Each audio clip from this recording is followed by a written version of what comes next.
Welcome to Spotlight. मैं हूं आपकी host Amitha. Join me weekly as we talk with inspiring guests who will share their success stories. आज हमारे साथ studio में है the current mayor of Brampton. It's my honor to welcome to our studio Mayor Linda Jeffrey. Welcome, Mayor. Thank you, Amitha. Nice to be here. It's a pleasure to have you, and congratulations on your well-deserved election and being elected as mayor of Brampton. Thank you. I would say it's well-deserved because you have over a 20-year proven track record in public office at both municipal and provincial levels. And we want to find out a little bit more about that in a bit. But before that, we'd like to know a little bit about where you grew up and what's your educational background. Well, none of it relates to what I do. My family moved to Canada when I was 3 years old, from Ireland and England. And we settled primarily in Ottawa. And I grew up till I was about 10 in Ottawa, and then we moved to Toronto where my dad went to university. And I went to high school and later college in Toronto, and met my husband at Sick Kids Hospital. We were both working in the same place, got married, moved out to Winnipeg. From there went to Halifax in his career and came back to Toronto later on. I was training to be a physiotherapist years ago. Got halfway through the program and then started having babies, and life got in a different pattern, but I would say that this was never a plan for me. It just happened by accident. I got into politics by an accident, actually. My mayor at the time drowned back in 1990, and there was an election and people moved up into that position, and I had been a volunteer in my community working on a citizens advisory group for a number of years, and I went home to my husband, and the people who were interested in the job, the only thing they wanted to know was how much money you made. And I said, I'll be really upset if any of those people end up being my representative. And my husband said, well, maybe you should run. And I said, well, maybe I will. Nice. And I did, and I was there for 12 years before I went to the province. Nice. So that fire within you, or a passion, Yeah. it was already within you that you wanted to reach out to the community and help them.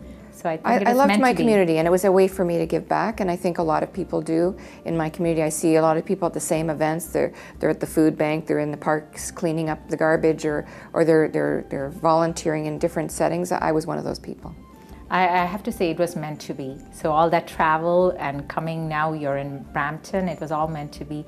But before you became mayor, you have already served as, on different sectors of the economy, whether it be Minister of Natural Resources, Minister of Labor, Minister for Seniors, Minister of Municipal Affairs and Housing, and even Chair of Cabinet. Yeah. Wow.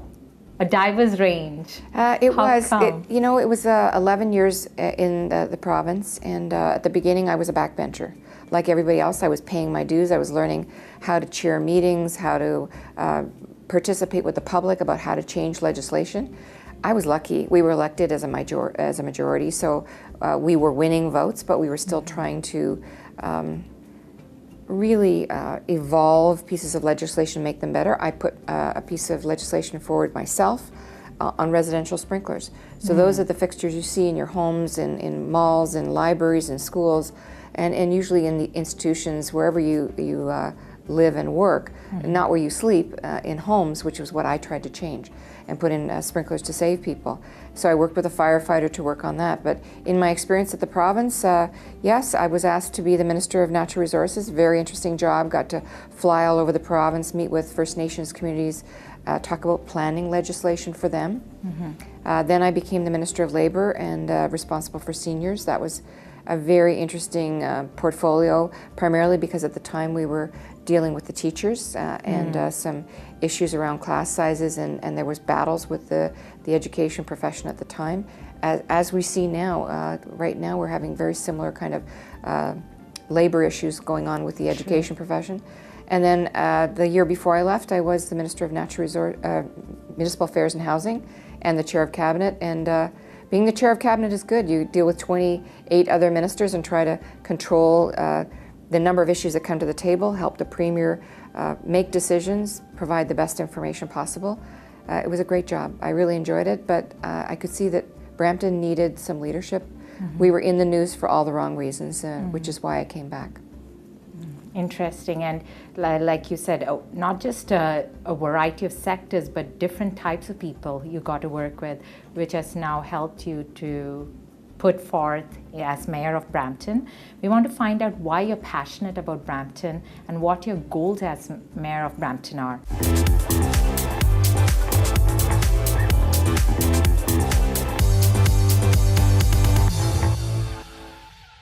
Welcome back to Spotlight. We are talking to the current Mayor of Brampton, Mayor Linda Jeffrey. So Mayor, we were talking about your background and how you came to be the Mayor of Brampton. So now, being the Mayor, what are your goals for the city of Brampton? You know, if you've been following the news the last couple of years, Brampton's been in the news for all the wrong reasons. And people were making fun of our city, and there was a lot of scandal. So my goals are pretty constrained and I hope realistic. I want to get us back at the table. I want us to have conversations about transit, about jobs, about education, and growing our city. Very high growth community. We're 600,000 people and we're going to grow to over 800,000 and beyond in the next 15 years. And if we don't plan for the transit to get people in and out of the city, if we don't plan for an education institution, those opportunities are going to pass us by. We're very close to Toronto, close to the airport, and there's great opportunities for Brampton, but we as a city haven't been at the table. We've been fighting with the federal government, fighting with the province, fighting with our neighbors, and fighting with each other. So I'm trying to lower the temperature. I have some very modest goals about bringing all-day two-way GO service to Brampton.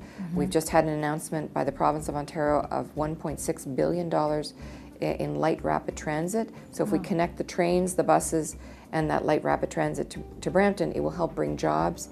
And hopefully university would be another goal that I would like to try and we're having some very positive conversations with many universities who are interested.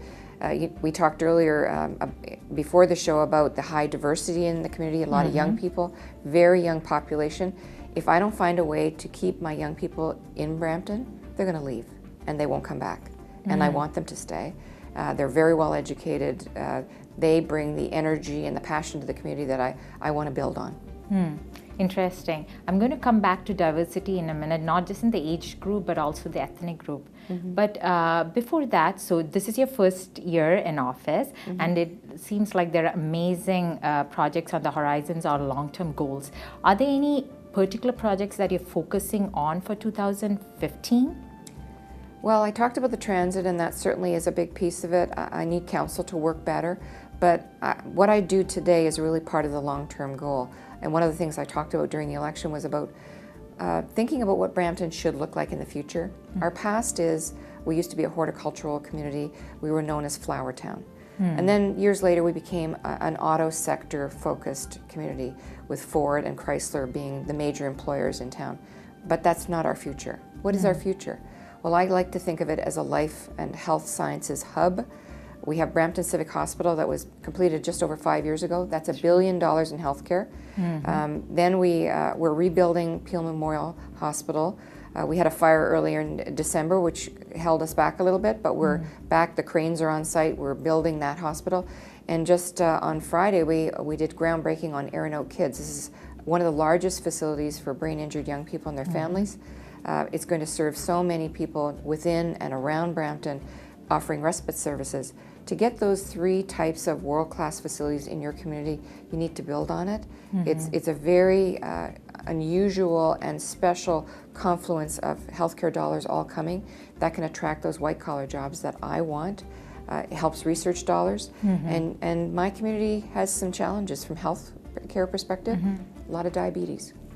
So when you get lemons, you want to make lemonade. So I'm trying to find a way to bring in all the healthcare professionals working on prevention and wellness that will help my community tackle and address that particular chronic illness. All in all, health is wealth, and the community is very lucky and lots of projects to look forward to under Mayor. So now coming back to the community. So diversity. Brampton has grown to be a place where a majority are ethnic groups, and not to mention South Asians. And you have spearheaded a lot of initiatives that increase community outreach. So I wanted to ask you, what has your experience been with the South Asian community in Brampton? It's something that's evolved probably over the last decade. When I was first elected as a municipal councillor, I would say most of my community looked as I did, and many, I would say half of it was European. And certainly over the last decade, huge change. Most people coming from the Punjab, Muslim community, very high ethnic diversity is attracted to Brampton. Family relationships, business relationships. And so when I was an MPP, half of my office needed to speak Punjabi or any other language that helped my constituents. And half of my staff are ethnically diverse, need to be. My chief of staff is the first Sikh member who served me as a cabinet minister and certainly became my first chief of staff at the City of Brampton. It sets the tone that you can achieve whatever you want to, and that there are people at City Hall that speak your language, understand the culture. But from my perspective, it's our edge. It is what gets us into the market for all kinds of other opportunities. We're hosting a film festival this summer with South Asian movies. That'll add glamour and excitement and interest in Brampton that wouldn't normally come to our city. And certainly for me, it's fun, it's exciting, it's a way of making your community stand out in a different way, but it also attracts other investments. We have people who choose to make Brampton their home from all over the world, very well educated, have connections around the world. It'll help us from a business perspective, and it'll also help raise the education level and the interest in investing in Brampton. I love the term you used, edge. So being that racially diverse area, it gives Brampton that edge, and that's why your projects are going to be successful, and you're delving right in there with the community and being part with one, or becoming one with them. Trying. And I'm sure you're going to be successful because I can see that passion within you. Now I'm going to turn the question the other way around. So you told us about your experience working with the South Asians. Now, do you think the South Asian community has different expectations from you, given that probably you're not a South Asian community leader, quote unquote? Do you think they have different expectations, or do you think they're willing to work with you with your long-term goals? I think South Asian families and businesses want the same thing as any other families and businesses want. They want good education for their children, they want good health care, they want good housing, they want opportunity for their businesses. Nothing is different.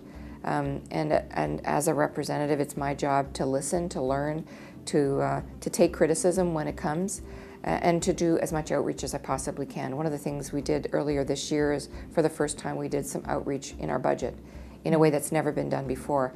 And most of the time, people in municipal government hold City Hall meetings in City Hall.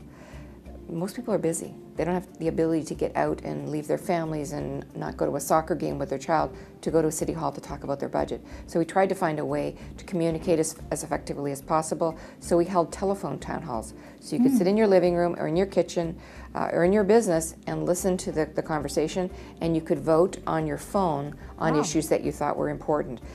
We asked questions about playgrounds and all of the services, more recreation centers, better bus service. Did you want us to spend more money on those issues? What was a priority for you? We attracted participation from about 20,000 people this time. That's unheard of in Brampton. We're going to have to do more ethnic outreach. We're going to try and translate as much as possible to make sure people know what to do. One of the examples we had is, we had an ice storm a few years ago.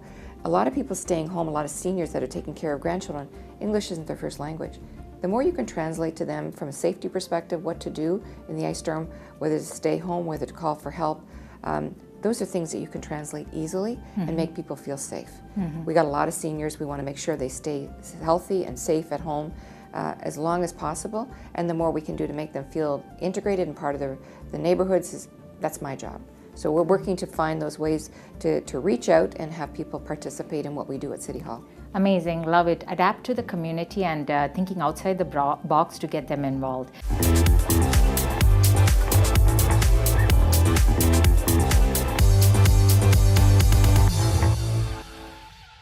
Welcome back to Spotlight. We are talking to an inspirational leader, the current mayor of Brampton, Mayor Linda Jeffrey. So Mayor, we were talking about the different community outreach programs that you're looking forward to. I wanted to bring up one particular one. It's the University Blue Ribbon Panel. Tell us a little bit more about that. Well, a few years ago, the province of Ontario indicated they would be approving up to 3 different campuses, new campuses across Ontario. The city of Brampton actually never put an application in, which was unfortunate. They missed the deadline. And so I have a lot of people in my community who think that Brampton's in the running for it. So it's up to me and my council to find another way to bring that higher order institution into Brampton. We have Sheridan College, a wonderful institution, a world leader in a lot of digital media, but I know that a lot of my, particularly South Asian community, want to have their young person go to school near home and stay at home rather than live in residence. And they also want to find a way to upgrade the education as much as possible. We've had some interesting conversations. U of T has come out and chatted with us. They're interested in some public health opportunities, perhaps some foreign trained professional opportunities as well, and MBA. So we have some opportunities to develop, and we're having that conversation now. But I need to bring a panel in of experts to help us think about education in a different way. A lot of us think of it as the bricks and mortars. Are you building a university campus? But a lot of us learn virtually. We often take training courses online. There are opportunities within Brampton that we can get our foot in the door earlier before we look at a physical campus. So we're having those conversations. It may need some dedicated fiber optic lines, but I need better transit. So if I have 1,000 students coming into Brampton, I need to get them in on a bus or on light rail transit or on a GO train and out, back and forth and through the city. And right now we don't have the transit to support that. So you need to have multiple conversations along the way, but I'm very excited about it. Former Premier Bill Davis is leading the panel. I have people from the Board of Trade on it, and I have people, health professionals from across the province actually, who've offered to participate, as well as business individuals who see the opportunity in Brampton and want to give back. So they're going to help inform that decision, come back to council next fall, I hope, with some recommendations as to what those first steps should be, because it's a process. It's not you decide you're going to have a university one day and then you open your doors the next. And where do we want to specialize? We talked earlier about that health and life sciences hub. I want to help support it and bring those healthcare professionals to our community. I know we're doing great work now. We're not good at bragging about it. We need to find a way to brag about it and attract those healthcare professionals. What I love about all the projects and all your long-term goals is that you are working on maximizing the potential and the resources which we have within our own community. Yes. And that's amazing. Yeah. Now, you have a lot on your plate. Yeah. You have a lot of responsibilities. But behind the scenes, we know that you're still a person, a mom of 3 sons, a grandmother to a beautiful granddaughter. It's so inspirational to the viewers, like a leader like yourself. How do you balance it all?